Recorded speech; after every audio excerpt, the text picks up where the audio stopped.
नमस्कार दोस्तों, कल्पना कीजिए साल 1827 का वह समय जब भारत पर ब्रिटिश ईस्ट इंडिया कंपनी का राज था। उसी सेना का एक सिपाही था जिसका नाम था जेम्स लुइस। जेम्स लुइस कोई एक साधारण व्यक्ति नहीं था, न ही कोई साधारण सिपाही। उसका मन फौज की सख्त बंदिशों में नहीं लगता था। वो कंपनी की हरकतों से बाज आ गया और आखिरकार उसने एक फैसला लिया और वो फैसला था सेना को छोड़कर भाग जाने का। जी हाँ, उस दौर में सेना से भागना मतलब मौत को दावा देना जैसा था। इसलिए खुद को बचाने के लिए उसने अपना नाम परिवर्तन करके, अपनी पहचान छुपाकर अपनी उस प्यास को बुझाने निकल पड़ा जो उसने सालों अपने दिल में दबाए बैठा था। वह प्यास थी दुनिया घूमने की। दुनिया घूमने की चाहत उसे इतना बेचैन कर रही थी, सेना तक त्याग दिया। करीब 2 साल तक भारतीय उपमहाद्वीप की उसने साख छानने के बाद कुछ अजीब सा दिखा। एक प्राचीन शहर के खंडहर। जेम्स को अंदाजा भी नहीं था कि वो कितनी पुरानी चीज देख रहा है या ये खंडहर किसी सभ्यता के हो सकते हैं। लेकिन उसे इतिहास से इतना लगा था कि जो देखा उसने अपने कागजों में उतारना शुरू कर दिया। उसने नोट्स लिखे, नक्शे बनाए और मशहूर ड्राइंग्स तैयार की जिन्हें आज हम इतिहास की किताबों में देखते हैं। पर असल में उस समय जेम्स लुइस अनजाने में उस जगह को दुनिया के सामने ला चुका था जिसे आज हम हड़प्पा के नाम से जानते हैं। इसके लिए करीब 100 साल बाद 1920 के दशक में दुनिया को इस महान सभ्यता के बारे में असलियत पता चली जब जॉन मार्शल एएसआई के डायरेक्टर बने। उसने भारतीय पुरातत्व विभाग के साथ मिलकर हड़प्पा की खुदाई शुरू कर दिया। पता चला कि खंडहर कोई 100 से 200 साल पुराना नहीं बल्कि 5000 साल से भी ज्यादा पुराने। इसी दौरान सिंधु नदी के किनारे एक और जगह मिली जहां इंसानी हड्डियों के ढेर मिले, जिसे नाम दिया गया मोहनजोदड़ो यानी मृतकों का टीला। जैसे जैसे खुदाई आगे बढ़ी, एक के बाद कई शहर सामने आने लगे और जब जाकर समझ में आया कि सिर्फ कुछ खंडहर नहीं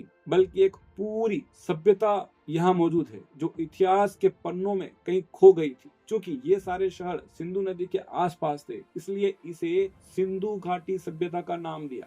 आज के दौर में हम इस सभ्यता के बारे में काफी कुछ जानते हैं। हमारे स्कूलों के सिलेबस में भी ये शामिल है। लेकिन दो ऐसी पहेलियां जो आज भी वैज्ञानिकों और इतिहासकारों के रातों की नींद उड़ा देती है। पहली है इनकी भाषा। क्या लिखते थे, उन शब्दों का मतलब क्या है और क्या हम कभी उस कोड को डिकोड कर पाए। और दूसरी सबसे बड़ी मिस्ट्री है इस महान सभ्यता का अंत। आखिर इतने समझदार और विकसित लोग अचानक कहां गायब हो गए। चलिए आज के इस वीडियो में इसी रहस्य की गहराई में उतरते हैं। दोस्तों, सिंधु घाटी सभ्यता एक कांस्य युगीन यानी ब्रॉन्ज एज सभ्यता थी जो वर्तमान के पाकिस्तान, अफगानिस्तान और उत्तर पश्चिम भारत के इलाकों में फैली हुई। अब तक हम 1400 से ज्यादा साइट्स को खोज चुके हैं, जिनमें से 900 तो अकेले भारत में हैं। उस जमाने में दुनिया में सिर्फ 3 या 4 ही ऐसी सभ्यताएं थी जिसे समकालीन माना जाता है, जिसमें से है मिस्र की सभ्यता, मेसोपोटामिया और चीन सभ्यता। इनमें से चीन सभ्यता तो काफी बाद की है, लेकिन मिस्र और मेसोपोटामिया की जो सभ्यता है वो सबसे पुरानी माना जाता है। अक्सर कहा जाता है कि मेसोपोटामिया ही इंसान की सबसे पुरानी सभ्यता है। साल 2016 में आईआईटी खड़गपुर और एएसआई की एक स्टडी ने सबको चौंका दिया। नई डेटिंग तकनीकों से पता चला कि सिंधु घाटी सभ्यता शायद 8000 साल पुरानी हो सकती है। हमें ऐसे सबूत मिले हैं कि वहाँ 7000 ईसा पूर्व में भी खेतीबाड़ी होती थी, खासकर हरियाणा के राखीगढ़ और बीराना जैसे इलाकों में। उस वक्त शायद बड़े शहर नहीं थे, लेकिन खेती के औजार और मिट्टी के बर्तन बताते हैं कि इंसान बसना शुरू हो चुका था। 7000 से 5000 ईसा पूर्व के इस समय को प्री हड़प्पन फेज कहा जाता है। असली शहरीकरण तो 5500 ईसा पूर्व से शुरू हो गया था, जब व्यापार के रास्ते बने, सार्वजनिक इमारतें खड़ी हुई। सोच कर देखिए, 2600 ईसा पूर्व तक ये लोग इतने एडवांस हो चुके थे कि वहां पक्की ईंटें के 2 मंजिला मकान थे। और कमाल की बात तो ये है कि उन ईंटों का साइज पूरे क्षेत्र में एक जैसा था, एकदम स्टैंडर्ड। आज के हमारे शहरों में शायद इतनी प्लानिंग न दिखे जितनी उस वक्त थी।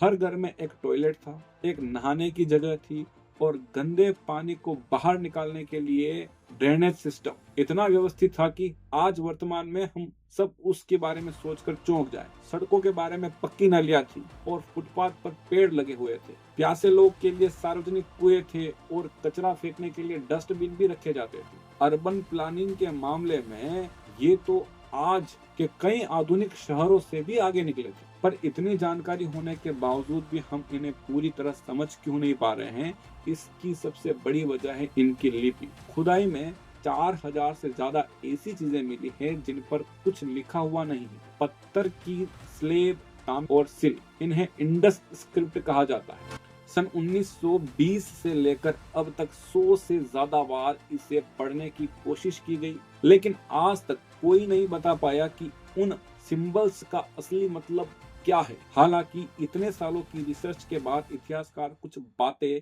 दावे के साथ कह सकते हैं कि पहली बात तो ये है कि ये भाषा हमारी तरफ बाएं से दाएं नहीं, बल्कि अरबी की तरफ दाएं से बाएं, राइट टू लेफ्ट लिखी जाती थी। आप सोचेंगे कि हमें ये कैसे पता।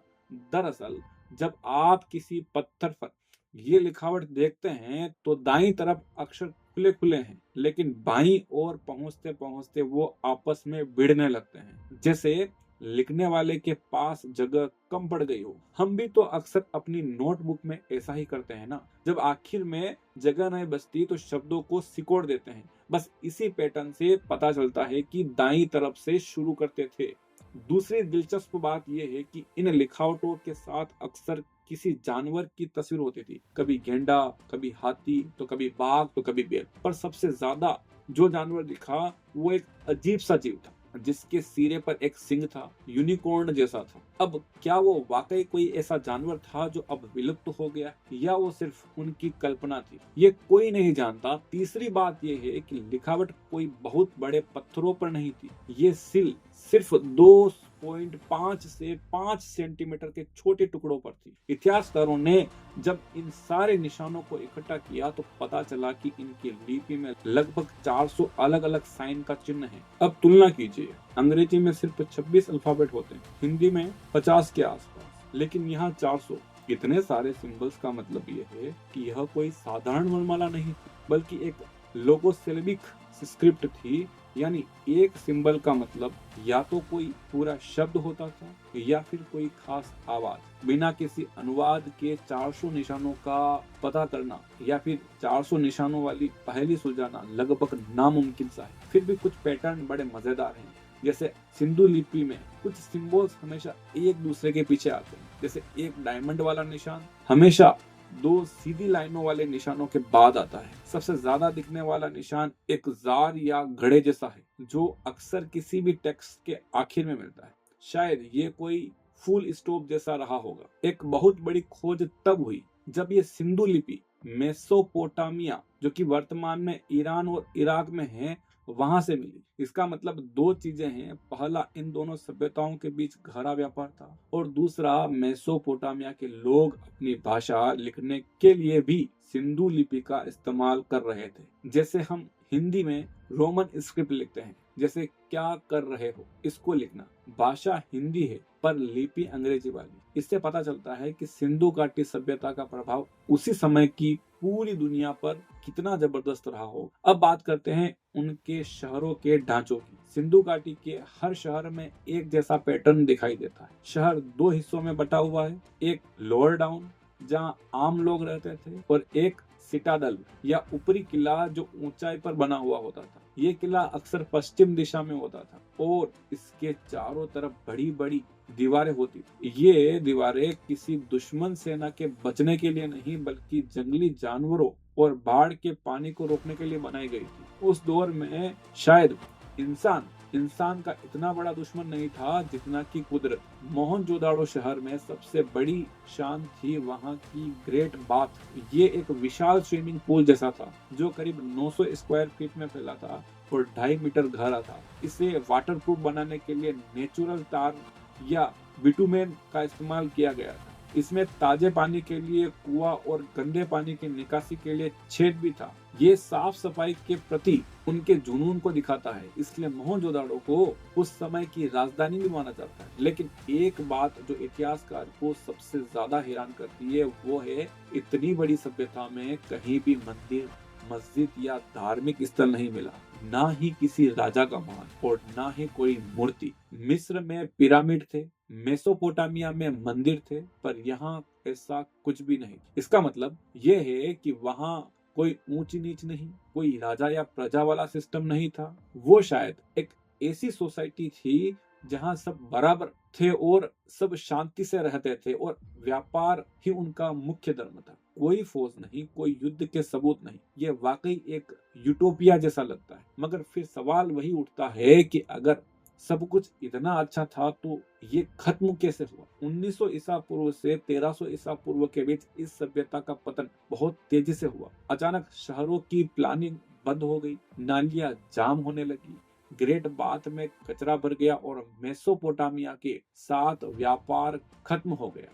1800 ईसा पूर्व तक जो शहर लगभग खाली हो चुके थे, 1900 ईसा पूर्व से 1300 ईसा पूर्व के बीच इस सभ्यता का पतन बहुत तेजी से हुआ। अचानक शहरों की प्लानिंग बंद हो गई, नालियां जाम होने लगी, ग्रेट पाथ में कचरा भर गया और मेसोपोटामिया के साथ व्यापार खत्म हो गया। 1800 ईसा पूर्व तक तो ये शहर लगभग खाली हो चुके थे। इसकी पहली थ्योरी कहती है कि जिस नदी पर ये लोग निर्भर थे, यानी सरस्वती नदी, वो सूखने लगी थी। शायद टेक्टोनिक प्लेट्स हिली या भूकंप आया और नदी ने अपना रास्ता बदल लिया। प्यास और खेती की बर्बादी ने लोगों को वहां से हटने पर मजबूर कर दिया और वो पूर्व की ओर गंगा नदी की तरफ चले गए। दूसरी थ्योरी है जंगलों की कटाई, यानी डिफोरेस्टेशन की। ईंट पकाने और मवेशियों को चराने के लिए उन्होंने इतने जंगल काटे कि वहां पर जितनी भी जमीन थी वो बंजर हो चुकी थी। और तीसरी सबसे डरावनी थ्योरी है किसी जानलेवा बीमारी की,